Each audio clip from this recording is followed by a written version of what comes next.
My mom told everyone I chose my dad. She said I abandoned her, that I picked a side, that I broke her heart.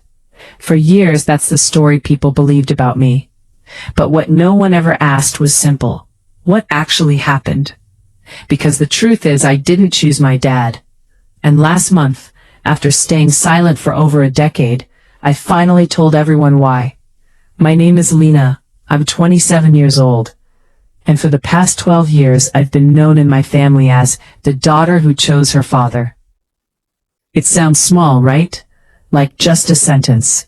But that sentence followed me everywhere. Family weddings, gatherings, phone calls, even silence. It was always there, hanging over me. My parents' divorce wasn't sudden. It was slow, exhausting, the kind that drags on for years until everyone is too tired to fight, but still does. I remember the noise more than anything. Doors slamming, voices raised, things breaking, and then silence. The kind of silence that makes your chest feel heavy. I was 15, old enough to understand something was wrong, too young to know how to fix it. So I did what I thought would help. I stayed out of the way. I kept my grades up. I didn't argue. I didn't complain. I made myself small. Because I thought if I didn't add any more problems, maybe things would get better. They didn't. One night everything changed. Maybe around midnight.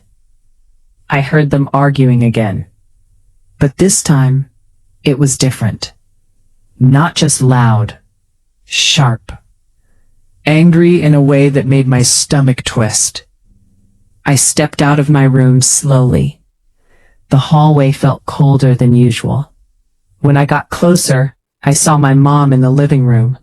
She was throwing things. A glass hit the wall and shattered. My dad was standing there, not shouting back, just still. And then she saw me.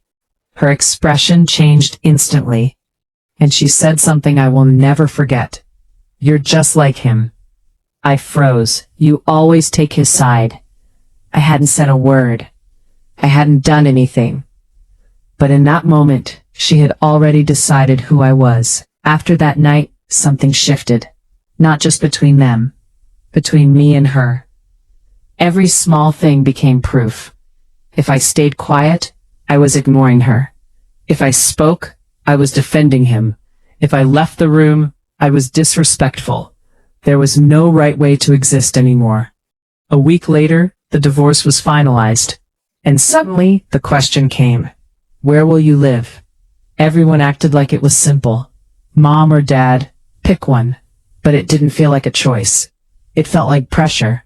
Like no matter what I said, I was going to lose someone. My dad sat with me one evening. No drama, no guilt. He just said softly, "Just choose what's best for you." My mom sat with me the next day, crying, holding my hand tightly. "If you leave me too, I'll have no one." That sentence stayed in my head. It echoed for days. I wanted to stay. I really did. But every time I imagined it, I felt that same tightness in my chest. That same fear. That same feeling of walking on broken glass, never knowing what would set things off. So I made a decision. Not out of love, not out of loyalty, but out of survival. The next morning, I told her, "I'm going to stay with Dad." She didn't scream. She didn't cry.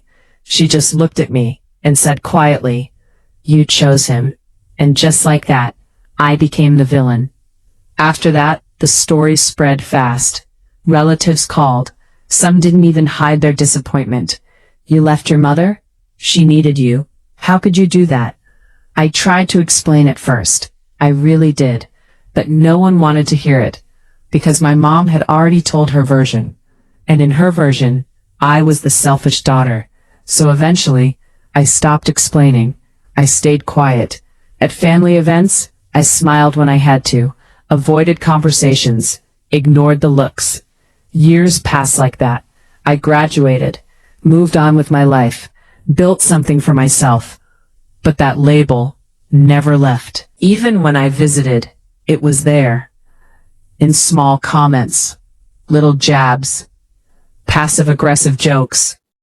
Some kids forget their mothers. Some people only care about convenience.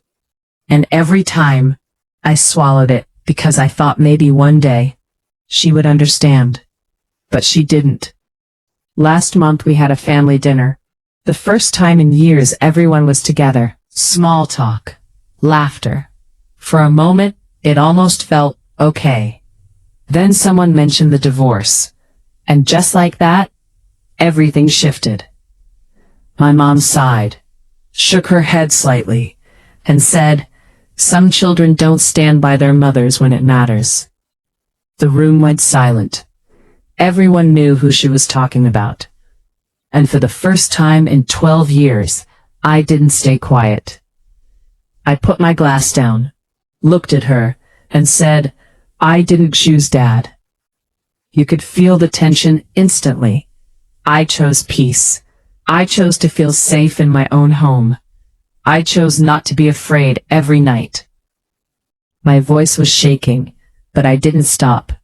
You think I left you, but you don't see what it felt like to stay uncomfortable. For years I stayed quiet because I didn't want to hurt you. But you've been hurting me this whole time. No one moved. No one spoke.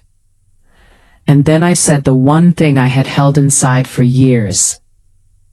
You weren't alone because of me. You were alone because of how you treated me. That was it. No shouting. No dramatic reaction.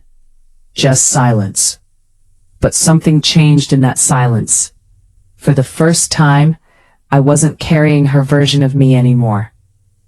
She didn't respond that night. She still hasn't. But honestly, I don't need her to. Because for the first time in my life, I said what I needed to say. Here's what I've learned. Children don't choose sides. They choose where they feel safe. They choose where they can breathe. They choose where they don't have to be afraid of the next moment. And sometimes, that choice gets turned into a story. A story that follows them for years. A story that isn't even true. But you are not the story people tell about you. You are the truth you finally have the courage to speak. And it took me 12 years, but I finally told mine.